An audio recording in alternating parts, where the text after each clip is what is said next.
Hello दोस्तों, finally आ चुका है हमारे पास क्लास 12 हिंदी का पेपर सेट है 302 HK। तो आज के इस वीडियो में इस पेपर का सलूशन करने वाले हैं। पेपर 24 फरवरी हिंदी का पेपर है ये 12th स्टूडेंट के लिए। तो चलिए आज इस पेपर को सॉल्व करते हैं, देखते हैं कि कितना पेपर कैसा आया था और कितने आपके सही हुए हैं। तो वीडियो पसंद आए तो वीडियो को लाइक, चैनल को सब्सक्राइब कीजिएगा। दोस्तों पूर्णांक क्या है? पूर्णांक 100 अंक का है और समय 3 घंटे 15 मिनट जो कि आपकी परीक्षा को मिलते हैं। नोट में कुछ निर्देश दिए हैं। प्रारंभ के 15 मिनट परीक्षार्थियों के लिए प्रश्न पत्र पढ़ने के लिए हैं। निर्देश क्या है?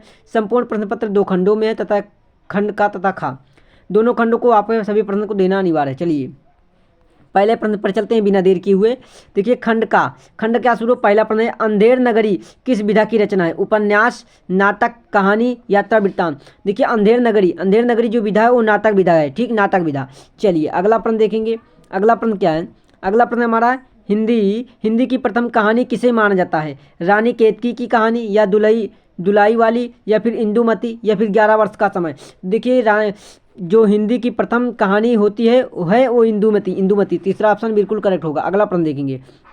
अगला प्रश्न क्या है? अगला में भारतीय युग की पत्रिका नहीं है। आनंद कदम्बनी नहीं है, ब्राह्मण नहीं है, सरस्वती नहीं है, फिर हरिश्चंद्रिका नहीं है।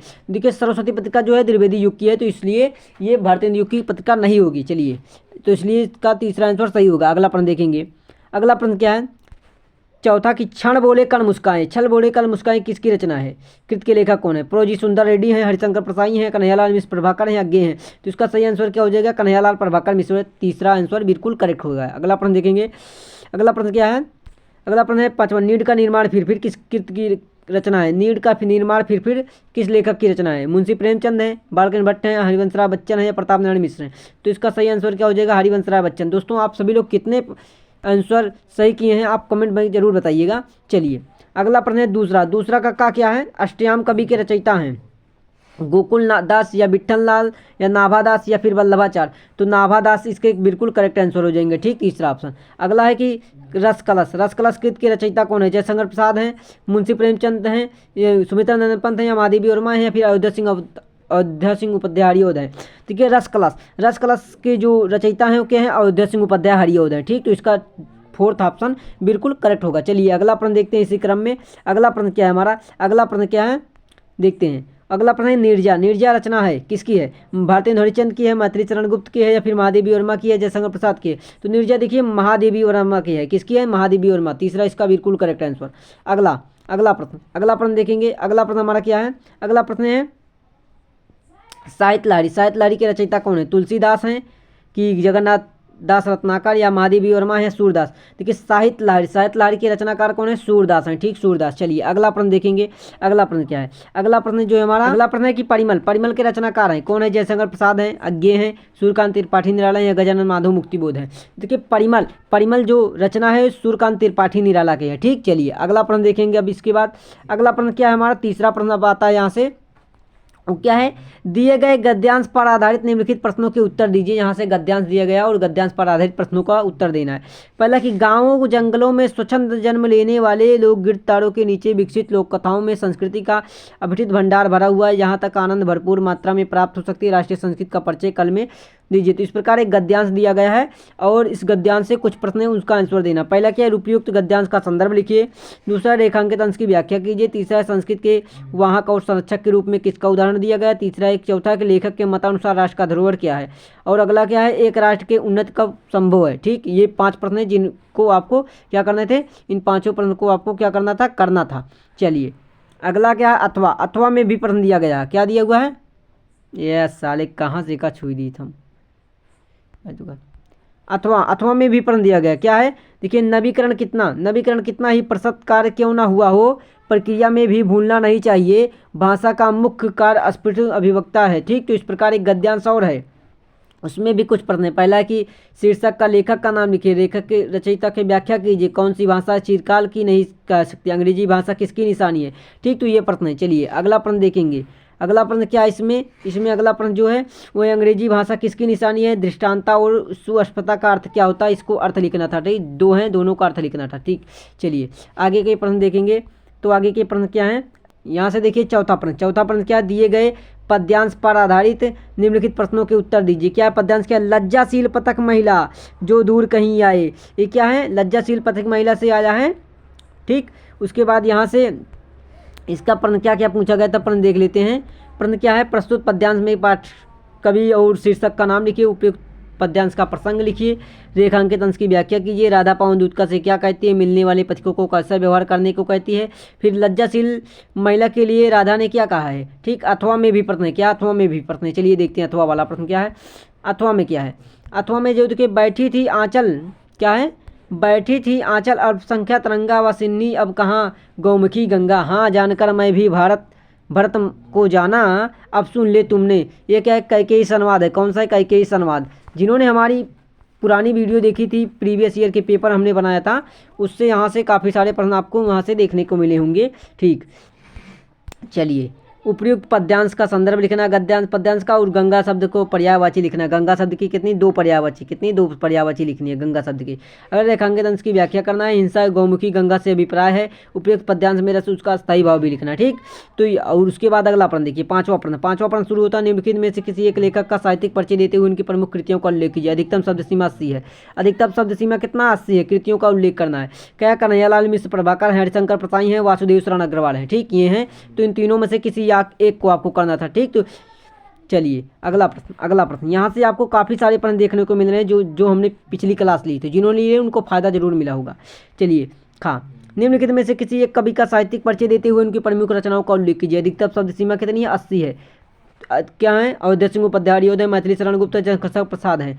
3 कवि हैं, तीनों में से किसी एक को करना था। ठीक, चलिए अगला प्रश्न देखेंगे। अगला प्रश्न क्या है? बहादुर। क्या है? बहादुर अथवा पंचलाइट कहानी का उद्देश्य पर प्रकाश डालिए। अधिकतम शब्द सीमा 80 है। अथवा में क्या कर सकते हैं आप? ध्रुव यात्री कहानी का वर्णन संक्षेप में लिखिए, अथवा अधिकतम शब्द सीमा 80 है। आप क्या कर सकते थे? बहादुर या पंचलाइट की कहानी लिखते, प्रकाश डालते उस पर, या फिर ध्रुव यात्री कहानी का संक्षेप में वर्णन करते। अगला प्रश्न, स्वपठित खंडकाव्य। आपके विद्यालय में जो खंडकाव्य लग रहा है, उस खंडकाव्य के प्रश्नों को हल करना था। जैसे कि श्रवण कुमार लग रहा है, रश्मि रति लग रहा है, या फिर मुक्ति यज्ञ। क्या है? मुक्ति यज्ञ खंडकाव्य लगता हो, अथवा में, या त्यागपति लगता हो। ठीक, जो ये पेपर है यहाँ पर जो लगता है, वो पेपर जहाँ जिसका ये त्यागपति लगता था, तो त्यागपति के हरिश्वर्धन का चित्रण कर सकते थे, वह त्यागपति खंडकाव्य की कथा वस्तु संक्षेप में लिख सकते थे। ठीक, तो आपके विद्यालय में जो पेपर लगता है, वो वहाँ से जो होता है उसको आप यहाँ से कर सकते थे। ठीक, आपके विद्यालय के अनुसार। उसके बाद आपका संस्कृत पोर्शन आ जाता है। संस्कृत में खंड खा शुरू होता है यहाँ से। संस्कृत में क्या है? दिए गए संस्कृत गद्यांशों में से किसी एक का संदर्भ सहित अनुवाद कीजिए। ठीक, संदर्भ सहित हिंदी अनुवाद कीजिए। पहला क्या है? धनोया भारत देशा यात्रा समुद्रसती जनमानस पावनी। तो पहला इसी प्रकार ये पहला गद्यांश है। ठीक, अथवा में भी गद्यांश है। तो इस प्रकार अथवा में गद्यांश, इन दोनों में से किसी एक को कर सकते थे। उसके बाद श्लोक भी है। क्या? श्लोक का भी है। श्लोक 2 श्लोक हैं, दोनों में से किसी एक श्लोक का आपको संदर्भ सहित अनुवाद करना था। उसके बाद देखिए, अब मुहावरे, जो यहाँ पर MCQ हैं, आपको जो सही करना था, लिखना था, ये ज़्यादा इंपॉर्टेंट प्रश्न है। देखिए कौन सा है? मुहावरों को लोकोक्तियों में से किसी एक का अर्थ लिखकर वाक्य प्रयोग कीजिए। जैसे कि का वर्षा जब कृषि सुखाने, अर्थात समय निकल जाने पर क्या मतलब। ठीक, अध जल गगड़ी छलकत जाए, मतलब अधूरी ज्ञान वाला व्यक्ति ज़्यादा बोलता है, ये इसका अर्थ है। आगे नाथ न पागे पीछे पगा, मतलब आगे नाथ न पीछे पगा। इसका आंसर क्या होगा? मतलब जिसके आगे पीछे कोई नहीं होता, जो अनाथ होता। ठीक, अगला है अंत भला तो जग भला, मतलब एंडिंग बड़ी होती है, अच्छा होता है, अंत अच्छा होता तो जग भला होता। ठीक, सब भला होता है। ठीक, उसके बाद क्या है? आपठित गद्यांश का आपको मिला है कि आपठित गद्यांश है जो आप पढ़े नहीं रहेंगे। आपठित गद्यांश यहाँ पर मिल गया है, इस गद्यांश को पढ़ना है, और गद्यांश से पढ़ने के बाद यहाँ से आपको प्रश्न दिया गया है। क्या प्रश्न है? कुछ प्रश्न है। देखिए, व्यक्तिगत काव्य अथवा विषयगत काव्य के क्या अंतर है? कवि जीवन में मानव चित्रांकन कम करता है, काव्य क्या है? इन तीनों प्रश्नों को इस गद्यांश से आप दे सकते हैं। अथवा में भी है। अथवा में एक और आपठित गद्यांश है, इसको भी आप देख सकते थे। क्या है?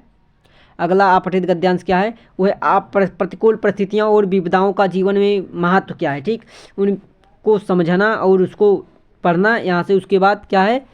अगला यहाँ से 3 क्वेश्चन, विपत्तियों से सामना करने के लाभों के लिए, जीवन में सफलता के लिए आवश्यक हैं, पूर्व कुसंस्कार नष्ट करने के लिए आवश्यक। ठीक, उसके बाद देखते हैं अगला प्रश्न ग्रामर प्रश्न जो होता है, MCQ है। देखिए इंपॉर्टेंट प्रश्न है। क्या है कि 11 के का निम्नलिखित में शब्दों में सही अर्थ का चयन कीजिए। यात्रान मंत्राणा, मशीनें और मंत्र की शक्ति, जादू और मंत्र, कष्ट देना और विचार परामर्श, टोना और टाटू फूंक। ठीक, ये है। अनुसरण का क्या होता है? पीछे रहना और बात करना, पीछे चलना और नकल करना, अनुसरण और कार्य, पीछे देखना और नकल करना है। तो इसका जो आंसर होगा आप यहाँ से देख सकते थे, ठीक कर सकते थे। इसी प्रकार आगे का प्रश्न क्या है, आगे का प्रश्न है निम्नलिखित शब्दों में से किसी एक शब्द के दो सही अर्थ लिखिए। लक्ष्य के, पक्ष के, नाक के, दीज के, इन सभी में से किसी एक का दो अर्थ लिखना था, दो अर्थ लिखना था, ठीक।